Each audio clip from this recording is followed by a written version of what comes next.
Hello friends. तो पिछली class में हमने ड्राइंग शीट के इंट्रोडक्शन के बारे में बात की थी।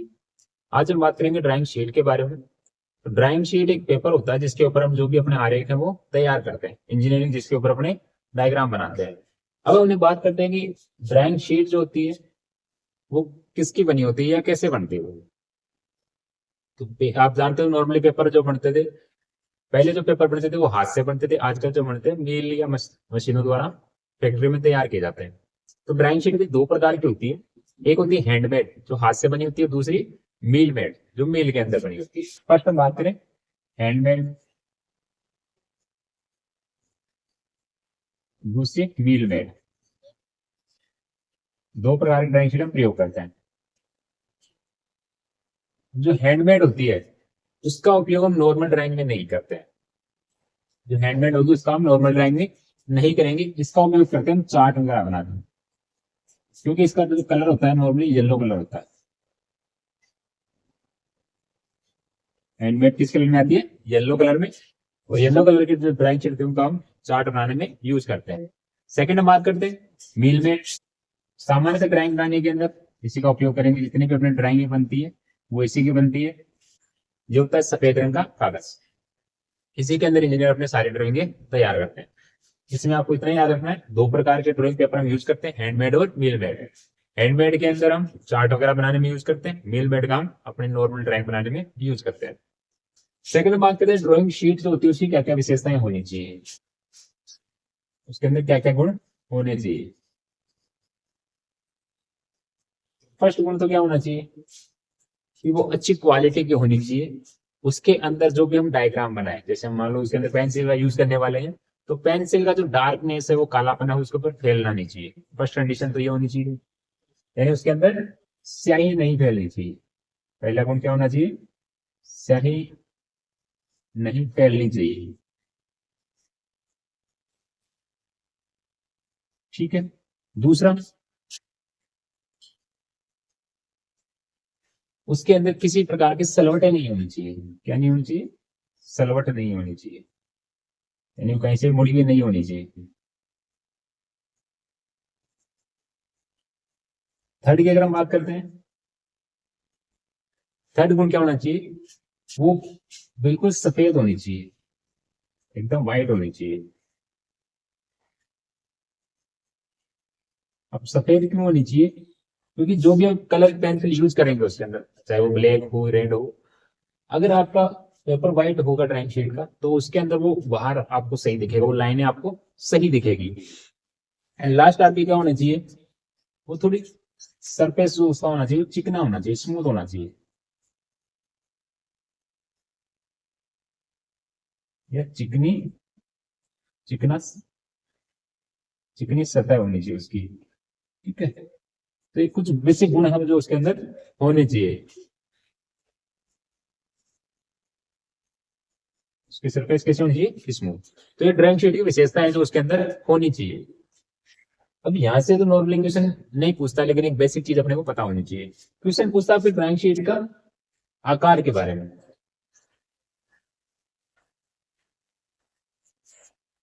ड्राइंग शीट जो होती है वो दिखने में कैसी होती है? तो अगर हम बात करें ड्राइंग शीट आपके पेपर होगा, जैसे आपने A4 का पेपर देखा है, वैसे ड्राइंग शीट में क्या होता है? आयताकार पेपर होगा। अगर मान लो मैं इसको एक्स मानता हूं और इसको वाई मानते हैं, ठीक है। अगर ये आपका एक्स है और ये आपका वाई है, तो वो पूछता है एक्स और वाई का अनुपात क्या होगा। ये इंपॉर्टेंट क्वेश्चन है। तो ये होता है 1/√2। एक्स और वाई का अनुपात क्या होता है? 1/√2। ये इंपॉर्टेंट क्वेश्चन है, ये बार बार पूछा जाता है।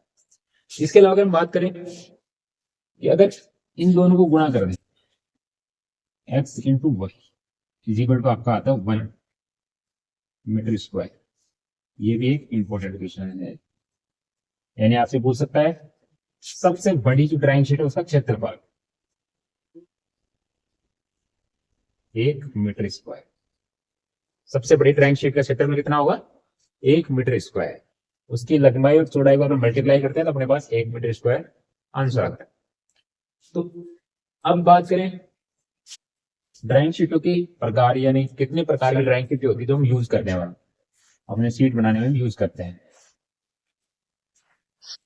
तो नॉर्मली हम 6 प्रकार की ड्राइंग शीट का यूज करेंगे। सबसे पहली ड्राइंग शीट आती है सबसे बड़ी, जिसका नाम देते हैं हम A0। क्या नाम देते हैं? A0। अगर मान लो A0 है, उसकी लंबाई अपने पास होती है 841 और चौड़ाई होती है उसकी 1189, यानी x की वैल्यू होती है 841 और y की वैल्यू होती है 1189। ये होती है आपके mm के अंदर दोनों। अब जैसे इन दोनों को मल्टीप्लाई करते हैं, हमने पढ़ा है x और y को अगर मल्टीप्लाई करते हैं 841 इंटू 1189 तो आपके लगभग 1 मीटर स्क्वायर है। ठीक है, पॉइंट में एक दो पॉइंट ऊपर नीचे हो सकता है, बाकी एक्चुअल में आपका इसको हम क्या मानते हैं 1 मीटर स्क्वायर, यानी सबसे बड़ी ड्राइंग शीट A0 उसका क्षेत्रफल 1 मीटर स्क्वायर होता है। तो यहाँ पे मैं इसका मान लिख देता हूँ 841 इंटू 1189 mm, सबसे बड़ी ड्राइंग शीट का आकार। अगर आपको ये याद है तो बाकी की ड्राइंग शीटों का आकार आपको याद करने की जरूरत नहीं है। उसके लिए मैं आपको ट्रिक बताने वाला हूँ। उसी ट्रिक से आप सभी ड्राइंग शीटों के माप को पता कर सकते हो किसकी लंबाई और चौड़ाई क्या होने वाली है। तो सेकंड बात करते हैं A1 की। ड्राइंग शीट आती है A1। आपको कुछ नहीं करना है, सिंपली जो इसकी x की वैल्यू है उसको इसकी y की वैल्यू को 841, ठीक है, और इसकी जो y की वैल्यू है इसको 2 से डिवाइड कर दो। 1189 को 2 से डिवाइड करो, कितनी बार जाएगा? 594 पॉइंट। तो पॉइंट वाली संख्या आपको नहीं लेनी। अगर इसको मल्टीप्लाई करते हैं 5 बार, 9 बार 18, 4 बार 9, 1 बचता है 0.5। तो पॉइंट वाली संख्या को हटाते ना, बाकी संख्या अपने पास चल लेनी है। तो A1 का आकार कितना हो गया? 594 इंटू 841। सेकेंड बात करते हैं A2 की। सेम वही करना है, इसकी x की वैल्यू इसके y की जगह इसको 2 से डिवाइड कर दो। 841 को 2 से डिवाइड करो 420.5 आएगा। पॉइंट वाली संख्या को छोड़ दो, ये आपकी A2 का आकार हो गया। थर्ड हो गया। फोर्थ की बात करें A3 की, सेम x की वैल्यू यहाँ पे रखेंगे और इसको 2 से डिवाइड करेंगे तो 297, ये आपके A3 का आकार हो गया। नेक्स्ट A4 का आकार आपसे पूछता है, सेम 297, इसको डिवाइड करेंगे तो 210। लास्ट सबसे छोटी ड्राइंग शीट होती है A5, 210 ऐसे आएगा। इसको 2 से डिवाइड करेंगे तो अगर मात्र 297 डिवाइड बाई 2 कितनी बार जा रहा है? 148। तो यहाँ पे 148 आ जाएगा। अब कई बुक्स ने इसको 148 माना है और कई बुक्स ने इसको 147 इंटू 210 माना है। कुछ बुक्स ने 148 माना है, कुछ ने 147 माना है। तो आपके ऑप्शन के अकॉर्डिंग आप इसका राइट आंसर करके आओगे। बाकी दोनों आंसर सही है। A5 का जो आकार है वो 148 इंटू 210 या 147 इंटू 210 दोनों राइट है बुक्स के अकॉर्डिंग। आपके जो क्वेश्चन आएगा उसमें ऑप्शन में जो होगा उसको आप सही मानोगे। अगर 148 वाला है तो उसको मानोगे, 1.7 है तो उसको मानोगे। दोनों एक साथ नहीं आते, दोनों अलग लगाते हैं। तो ये आपके 6 प्रकार की ड्राइंग शीट होती है। अब ये जो आकार होता है इसको हम बोलते हैं ट्रिम्ड साइज।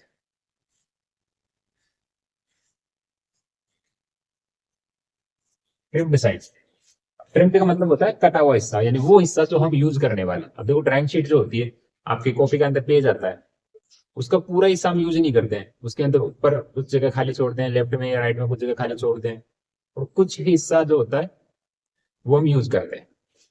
अगर मान लो आपकी ड्राइंग शीट होगी, इसके भी कुछ हिस्सा होगा इसके चारों तरफ का इस प्रकार।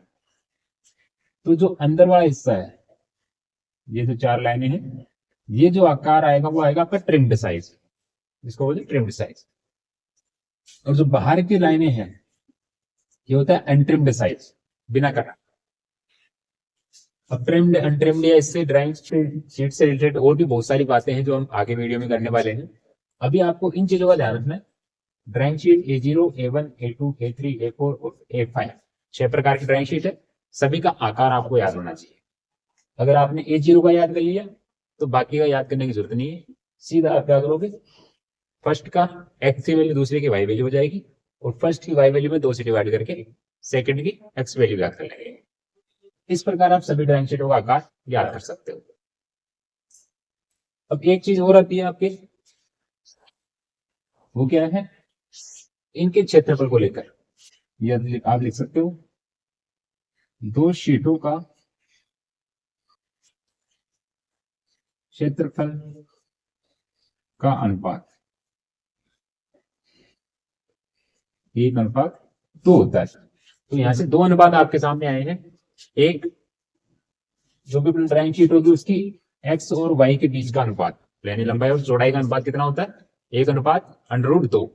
दूसरा अपने पास में क्या है, दो शीटों के क्षेत्रफल का अनुपात, वो कितना होता है, 1:2।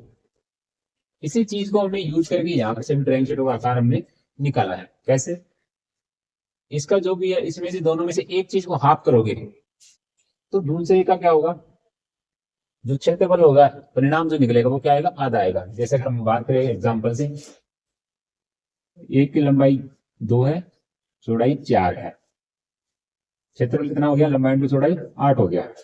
दूसरी शीट की, अब हमने क्या किया, यहाँ की जो चौड़ाई है उसको यहाँ पे ले लिया, लंबाई को आधा करके यहाँ लिख दिया।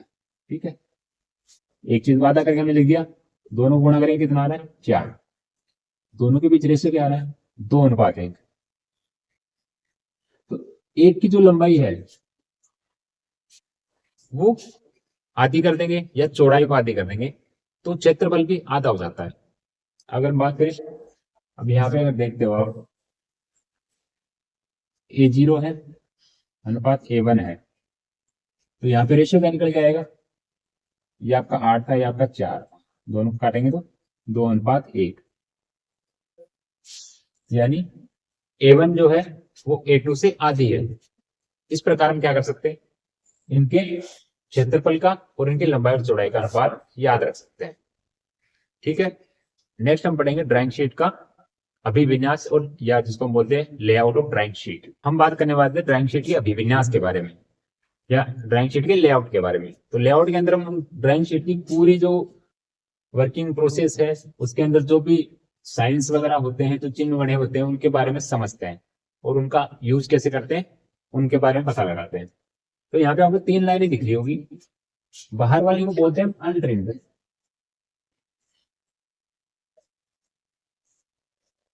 अनट्रिम्ड का मतलब होता है बिना कटा हुआ, यानी जितनी भी आपकी ड्राइंग शीट होती है उसका टोटल जो एरिया होता है वो किस में आता है, अनट्रिम्ड के अंदर। सेकंड जो लाइन आती है वो होती है आपके ट्रिम्ड, ट्रिम्ड साइज। इस साइज के अंदर कुछ हिस्सा हम छोड़ देते हैं, बाकी जो हिस्सा बचता है उसको हम यूज करते हैं, उसको हम बोलते हैं ट्रिम्ड साइज।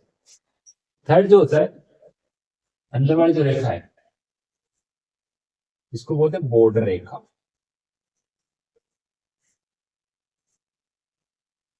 बॉर्डर का मतलब आप जानते हो कि उसको हम क्रॉस नहीं कर सकते, आपको जो भी डायग्राम बनाना है इससे रेखा के अंदर ही बनाना पड़ेगा, इसको आप क्रॉस नहीं कर सकते।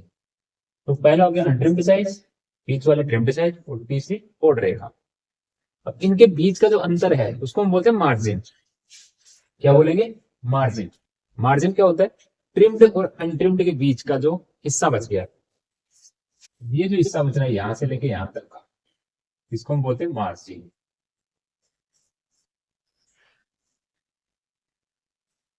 ठीक है, दो आपकी चीज की अनट्रिम्ड और ट्रिम्ड, इनके बीच का जो हिस्सा बच गया क्या कहलाएगा, मार्जिन। इसके अलावा यहाँ पे आप देखोगे तो एक बॉक्स बना हुआ है छोटा सा, ये होता है आपका शीर्षक लोब। इसके बारे में थोड़ा सा हम आगे डिटेल में पढ़ेंगे। अभी हम बात करें इसके अंदर 65, 185 इसकी लंबाई और चौड़ाई होती है, इसके बारे में डिटेल में हम पढ़ेंगे आगे। नेक्स्ट हम बात करें इसके अंदर 4 चिन्ह और बने हुए जो ड्राइंग शीट के बिल्कुल सेंटर में है, इनको बोलते हैं ओरिएंटेशन मार्क।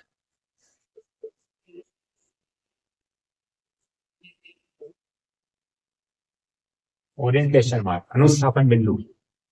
ओरिएंटेशन मार्क क्या होता है? जब ड्राइंग शीट को हम फोल्ड कर देते हैं, उसको फिर वापस अनफोल्ड करने के बाद हम ड्राइंग शीट के जो सेंटर पॉइंट होते हैं इनकी सहायता से पता करते हैं, क्योंकि ये जो होते हैं ड्राइंग शीट के बिल्कुल सेंटर में होते हैं। इसके अलावा यहाँ पे आप देखिए लाइनें बनी हुई है। ये लाइनें क्या होती है? ये आपकी होती है फोल्डिंग मार्क। फोल्डिंग मार्क के अंदर क्या होता है, कई बार हमें ड्राइंग शीट को मोड़ना पड़ता है, तो हम ड्राइंग शीट को नॉर्मल पेपर की तरह नहीं मोड़ सकते, उसको एक डिसिप्लिन वे के अंदर मोड़ा जाता है, एक व्यवस्था के अंदर मोड़ा जाता है। तो ये जो लाइनें होती है, इन लाइनों के अकॉर्डिंग ड्राइंग शीट को फोल्ड करते हैं। तो ये आपके पूरी ड्राइंग शीट के ऊपर लाइनें बनी होती है जिनकी सहायता से हम उसको फोल्ड करते हैं। इसके अलावा एक पॉइंट आता है इसमें, ग्रिड रेफरेंस। ग्रिड रेफरेंस का मतलब क्या होता है? हमने ड्राइंग शीट कंप्लीट कर दी, फिर उसके अंदर कुछ मॉडिफिकेशन या कुछ चेंजेस आपको करने होते हैं, तो हम ग्रिड रेफरेंस का यूज करते हैं। ग्रिड रेफरेंस, ग्रिड रेफरेंस में क्या होगा, कुछ भी मॉडिफिकेशन आपको करना है वो हम इसके अंदर लिखेंगे। इसके अलावा एक आपके आता है, जो आप मार्जिन आप लेते हो उसका मान कई बार पूछ लेता है, तो लेफ्ट के अंदर मार्जिन होना चाहिए 20 से 40, ओनली लेफ्ट कितना होना चाहिए? 20 से 40। इसका रीजन क्या होता है कि लेफ्ट को हम क्या करते हैं, यहाँ पे कई बार में ड्राइंग शीट को भी फाइल लगाते हैं, तो यहाँ पे होल करके इसको हम लगाते हैं, तो यहाँ पे एरिया अगर कम रहेगा तो आपका जो ड्राइंग शीट है उसका वर्किंग जो एरिया है वो उसमें दब जाता है। तो उससे बचने के लिए हम क्या करते हैं, इसकी मान को थोड़ा हम ज्यादा रखते हैं। बाकी इधर साइड हो गया टॉप, बॉटम और राइट, तीनों में आपके 5 से लेकर 25 तक मैक्सिमम, मिनिमम 5 और मैक्सिमम 30, जो हम इसकी साइज रखते हैं।